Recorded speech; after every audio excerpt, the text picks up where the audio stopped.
بسم اللہ الرحمن الرحیم۔ یہ ہے دیوبند کا مشہور و معروف قبرستان قاسمی۔ اس جگہ کے بارے میں مشہور یہ ہے کہ حضرت مولانا سید حسین احمد مدنی رحمۃ اللہ علیہ فرمایا کرتے تھے کہ اگر کسی کو یہاں سر چھپانے کی جگہ مل جائے تو اس کی نجات کے لیے کافی ہے، اس لیے کہ اتنے زیادہ یہاں علماء اکرام مدفون ہیں۔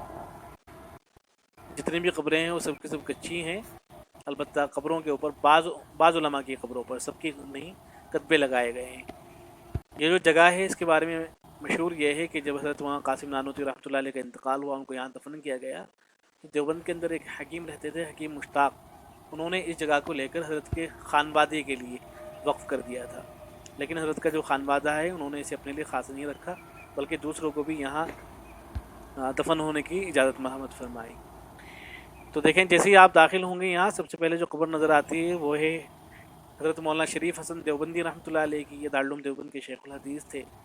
غالباً حضرت مولانا فخر الدین رحمۃ اللہ علیہ کے بعد شیخ الحدیث بنے، اور آخر تک حضرت جو ہے شیخ الحدیث رہے ہیں۔ حضرت کے بارے میں زیادہ معلومات نہیں ملتی ہیں، اس لیے کہ جس طریقے سے اور دارالعلوم دیوبند کے جو شیخ الحدیث ہوئے ہیں ان کی شروحات موجود ہیں، حضرت کی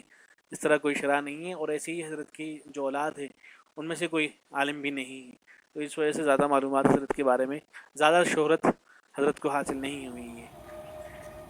تھوڑا سا آگے چلیں گے تو آپ کو قبر نظر آئے گی حضرت مولانا وحید الزما کیرانوی رحمۃ اللہ علیہ کی۔ حضرت مولانا وحید الزما کیرانوی رحمۃ اللہ علیہ بہت ساری خصوصیات اور خوبیوں کے مالک تھے۔ دارالعلوم دیوبند کے بارے میں مشہور یہ تھا کہ یہاں کے جو طلباء پہلے جو یہاں سے نکلا کرتے تھے وہ عربی زبان سے تو واقفیت رکھتے ہیں، عربی زبان میں لکھا کرتے تھے،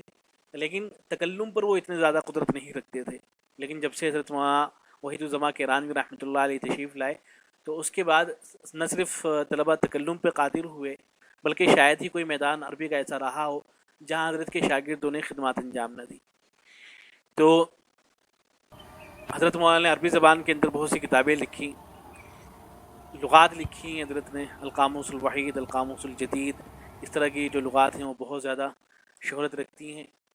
اور کتابیں القراۃ الواضحہ وغیرہ یہ شہرت رکھتی ہیں حضرت کی۔ حضرت جو ہے دارالعلوم دیوبند کے کارگزار محتمم بھی رہے ہیں، اور حضرت مولانا نور عالم خلیل امین دامت برکاتہم، انہوں نے حضرت کی سوانح لکھی ہے وہ کوہکن کی بات کے نام سے، جو انتہائی دلچسپ ہے۔ اس کے بعد دیکھیں یہ ہیں حضرت مولانا مرغوب الرحمن بجنوری رحمۃ اللہ علیہ، جو دارالعلوم دیوبند کے محتمم رہے ہیں۔ حضرت مولانا مرغوب الرحمن بجنوری رحمۃ اللہ علیہ نے تقریباً 50 سال تک دارالعلوم دیوبند کی خدمت کی ہے۔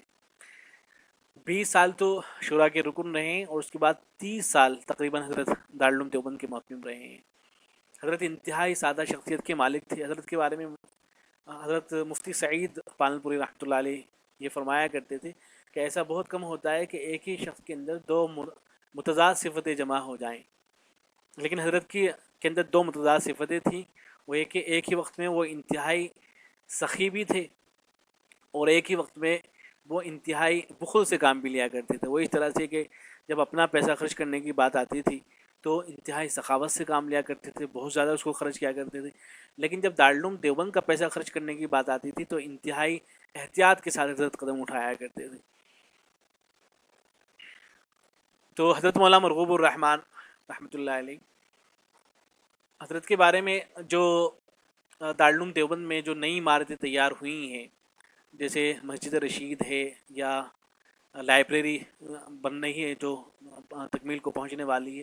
یا اس کے علاوہ جو اور آسامی منزل ہے، اعظمی منزل ہے، اس کے علاوہ مدرسہ ثانویہ ہے، یہ سب کی سب حضرت ہی کے زمانے کے اندر تیار ہوئی ہیں۔ کہا جاتا ہے کہ دارالعلوم دیوبند کے بارے میں پہلے یہ مشہور تھا کہ وہاں ابتدائی تعلیم حاصل کرنے کے لیے نہیں جانا چاہیے، بلکہ وہاں فقہ اور حدیث پڑھنے کے لیے جانا چاہیے، اس لیے طلباء عام طور سے ابتدائی تعلیم حاصل کرنے کے لیے وہاں نہیں جایا کرتے تھے۔ یہ خیال کیا جاتا تھا کہ ابتدائی تعلیم دارالعلوم دیوبند میں اچھی نہیں ہوتی ہے، لیکن حضرت مولانا مرغوب الرحمن کے بعد جب مدرسہ ثانویہ شروع ہوا ہے، وہ بھی حضرت ہی کے زمانے میں شروع ہوا، تو جب وہ مدرسہ ثانویہ شروع ہوا تو ابتدائی تعلیم وہ انتہائی مضبوط ہو گئی۔ تو یہ ہیں حضرت مولانا مرغوب الرحمن صاحب۔ پھر اس کے بعد